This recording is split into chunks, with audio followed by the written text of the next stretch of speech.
Friends, welcome back to my channel कोमस देवी। तो आज हम इस वीडियो में बात करेंगे Edgar Dale cone of experience के बारे में। अगर आपको वीडियो इंफॉर्मेटिव लगता है तो पहले मेरे चैनल को सब्सक्राइब कर देना।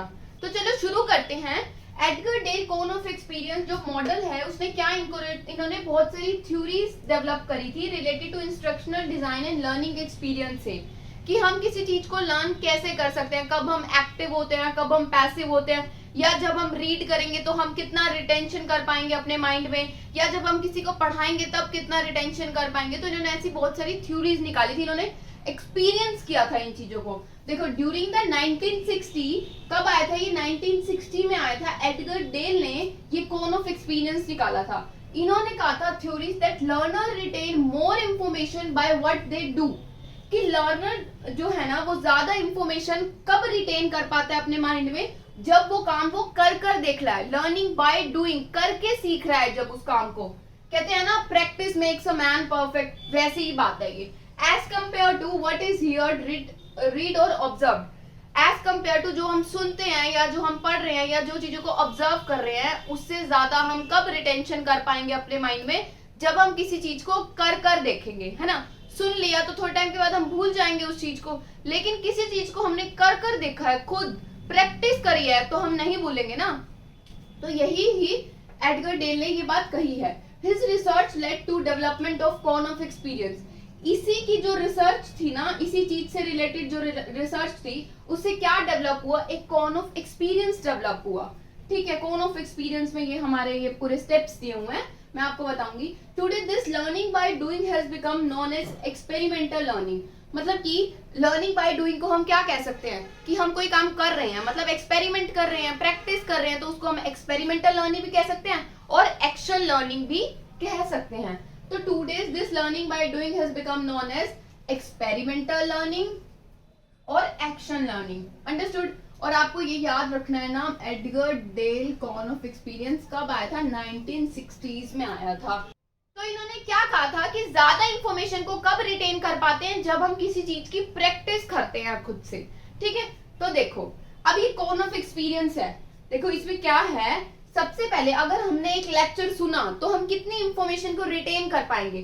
सिर्फ 5% ही हम रिटेन कर पाएंगे, क्योंकि हम सुनकर आ गए। हमने तो सिर्फ, हमारी टीचर हमें लेक्चर दे रही है, हमने सुना, उसके बाद ना हमने उसको पढ़ा, ना हमने उसकी प्रैक्टिस करी, हमने कुछ नहीं किया, तो हम कितना 5% ही रिटेन कर पाएंगे। इसमें क्या होता है, लर्नर जो होगा लेक्चर के टाइम क्या होता है, वो पैसिव होगा। नेक्स्ट इज रीडिंग, या फिर हमने एक बुक रीड करी, है ना।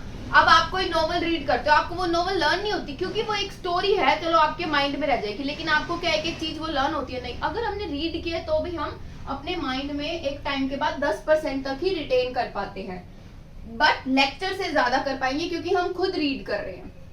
Next is audio visual. Audio visual क्या हुआ कि हमारे आगे कोई प्रेजेंटेशन आई, है ना, उसमें वॉइस भी है और हम देख भी रहे हैं, तो ऑडियो विजुअल तब कितना कर पाएंगे? 20% हम रिटेन कर पाएंगे। नेक्स्ट इज डेमोन्स्ट्रेशन, कि हमारे आगे कुछ डेमो करके दिखाया, या फिर हम केमिस्ट्री लैब, फिजिक्स लैब में जाते हैं, वहां पे हमें एक्सपेरिमेंट्स करके दिखाते हैं। जब हम खुद नहीं कर रहे, हमारी टीचर हमें कुछ डेमो दे रही है किसी चीज का, तो वो क्या हो जाएगा, तब हम कितना रिटेन कर पाएंगे? 30% जो है हम इंफॉर्मेशन को रिटेन कर पाएंगे। आगे है डिस्कशन। अब देखो इसमें हम एक्टिव हो गए, हम खुद इन्वॉल्व हो गए। अब तक कौन हो रहा था? सामने वाला। हम सिर्फ देख रहे थे, सुन रहे थे, रीड कर रहे थे, तो हम पैसिव थे, हमारा कुछ दिमाग नहीं लग रहा था उसमें। अब क्या हो रहा है, अब हम डिस्कशन कर रहे हैं, है ना। कई बार किसी भी टॉपिक पे हमारी डिस्कशन होती है, हम किसी के साथ डिस्कशन करते हैं, अपना पॉइंट ऑफ व्यू रखते हैं, सामने वाला अपना पॉइंट ऑफ व्यू रखता है, तब क्या होता है, हमारे जो थॉट्स होते हैं उस कॉन्सेप्ट को लेकर ज्यादा क्लियर हो जाते हैं, तो हम कितना रिटेन कर पाते हैं? 50% जो है हम रिटेन कर पाते हैं। आगे है लर्निंग बाय डूइंग। अब हमने उसकी प्रैक्टिस करी तो ऑब्वियसली हम बहुत ज्यादा रिटेन कर पाएंगे, है ना। दोबारा से बोलती हूँ कि practice makes a man perfect. तो हम किसी चीज की बार बार प्रैक्टिस करते रहेंगे, ये नहीं कि बस सामने वाले को देखते रहेंगे, नहीं, हम खुद प्रैक्टिस करेंगे, तो हम कितना रिटेन कर पाएंगे? 75% रिटेन कर पाएंगे। अब नेक्स्ट इज टीच अदर्स। जब हम दूसरों को पढ़ाएंगे, अब हम दूसरों को कब पढ़ाते हैं? जब हमारे खुद के कॉन्सेप्ट क्लियर होते हैं और हम खुद भी उस चीज को बहुत बार पढ़ चुके होते हैं, उससे रिलेटेड क्वेश्चंस कर चुके होते हैं। समझ रहे हो आप मेरी बात? तो क्या होगा तब? कितना होगा कि मैं तो पढ़ चुकी हूँ उस चीज को, फिर मैंने आपको पढ़ाया, मेरी और प्रैक्टिस हो गई, तो क्या हुआ, तब हम इंफॉर्मेशन को 90% जो है रिटेन कर पाते हैं।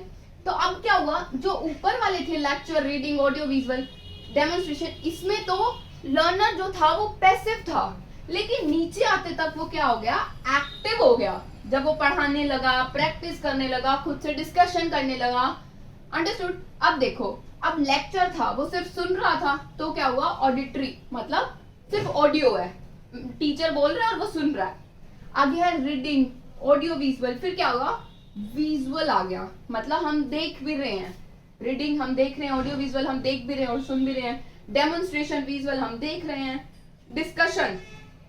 अब इसमें क्या हो जाता है, काइनेस्थेटिक, ये क्या होता है, बॉडी लैंग्वेज।